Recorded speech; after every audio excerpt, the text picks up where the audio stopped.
Okay. Hey, this is Mark and Brenda. We have started our Connect Trek, which is our year-long doing ministry out of this camper. So we're calling it the Trek Wagon. So There you go. Fifth wheel. And this is the first of our video updates. We just thought it would be easier to do some video updates instead of trying to write out exactly what God's doing all the time. So maybe 5-minute video every couple weeks, roughly. And yeah, so we're calling this Connect Trek. This is our Trek Wagon, and we're kind of one-shot wonders on these videos. So that means no matter what happens, we're not going to edit it. It's just what it is what it is. We're going to send it to you. So, yeah. So sometimes there's some confusion about our ministry. So we wanted to clarify what do we do and what just happened. So, Yeah. You know, God has really taken me from being a hotel gal to being willing to go out into the outdoors with students. And the reason why I feel like Mark and I have started to incorporate this strategy in our ministry is because we just started realizing what was happening on the college campus, and the strategies that we were using to reach college students really weren't. Those strategies weren't working anymore. And so we was like, well, what are we going to do to help reach this next generation? And I'm sure all parents can who have teens can be like, oh my gosh, how can I get my kids off the computer? How do I get them off the phone? How can I get them off social media? And I'm a mom and I have a heart for students. I always have, Mark and I have. And we were like, we've got to do something drastically different. And it's kind of like when Jesus, the friends brought their friend who was, see, this is where the edit needs to come in as I'm starting to do this. The paralytic, thanks Mark. They tore off the roof. They did something amazing. They tore off the roof and lowered their friend down to Jesus. And I feel like that's what outdoor ministry is for us. And I think sometimes people think, oh, Mark and Brenda have gotten into a camping ministry and they do ropes courses. And it's like, that's not what we're doing. We're not doing camping ministry and we're not doing ropes courses. What we're doing is we're creating experiences in the outdoors where in like Psalms 19, where it says creation pours forth speech about God, that we're trying to get students to disconnect from what their world usually is on campus, to bring them out into the outdoors in any way we possibly can, with a simple hike or with a huge backpacking trip, rock climbing, whitewater rafting. And we craft these experiences where non-believers or believers can come and join in and be blessed and learn something and grow, and hopefully that they'll start to hear God speak to them through the people in the body of Christ that are around them, through creation. And so that's kind of a longer version about like what we're about. But I don't think people can grasp what we've been doing in the outdoors. And so I don't know, I'm hoping in the next year when we're gone, that you guys will get a better picture, and hopefully these videos will help with that. there you go. And I think that this week we did I helped lead a backcountry guide school, and we hosted all these staff that were camping out of our camper. And so the what and why of backcountry guide school is, at this stage in our ministry, we're mostly training staff about how to do this ministry. So this was a 5-day course, where we taught staff how to safely guide students in the backcountry, navigation, lost person protocol, all the kind of safety measures. We really want to take it seriously how we take care of students in the backcountry, and how we deal with safety issues and health issues and different crises that come along the way. So that's what it was. We were just training staff in how to do that.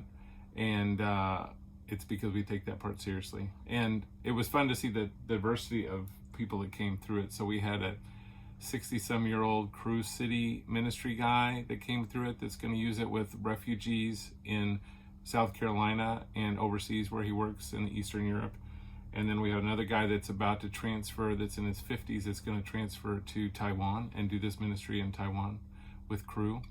And then we had interns that were just fresh out of college that are, coming on staff with us, or they're going to re-intern or something like that. So we had, I think, 12 staff that went through this training, and it was super fun to do it out of our big camper. So we're going to post some pictures below of the camper and how we kind of hosted out of it, and all of them were intense. And the first day was pretty fun. Anyway, I'll let Brennan tell some of those stories, but we wanted to share a little bit about highlights about the week and what God did.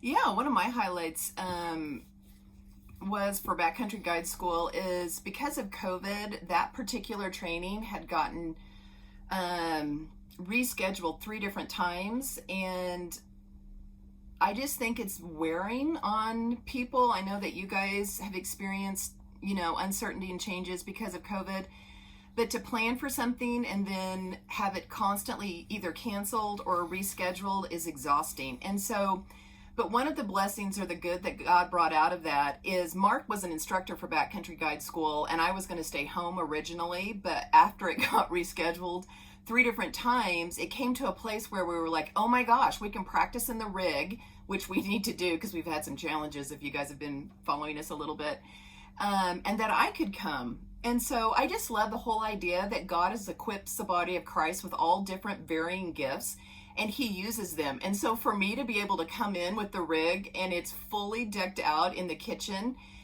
and here we go. Here's the kitchen. We haven't done the dishes, Yeah. but that gives you an idea of that. And then Yeah. I have a little desk right here.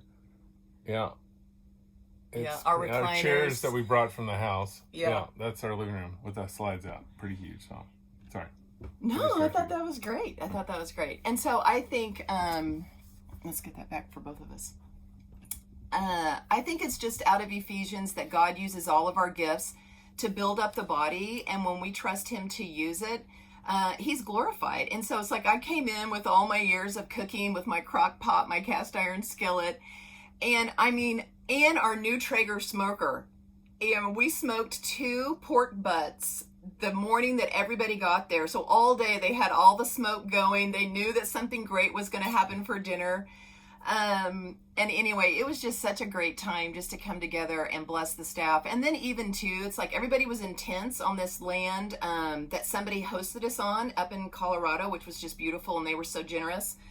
But after every day's event, the staff come in and debrief what's been going on. And so it was fun to have them all in the house and in the RV, and be able to provide a safe, warm, comfortable place for them to continue to work and bless them after a hard year. So that's probably my highlight. Is this And then after staff meeting, we sent them off into the cold to their tents, and we went to our mattress, our purple mattress. It was awesome. It was good. So that's good. Yep.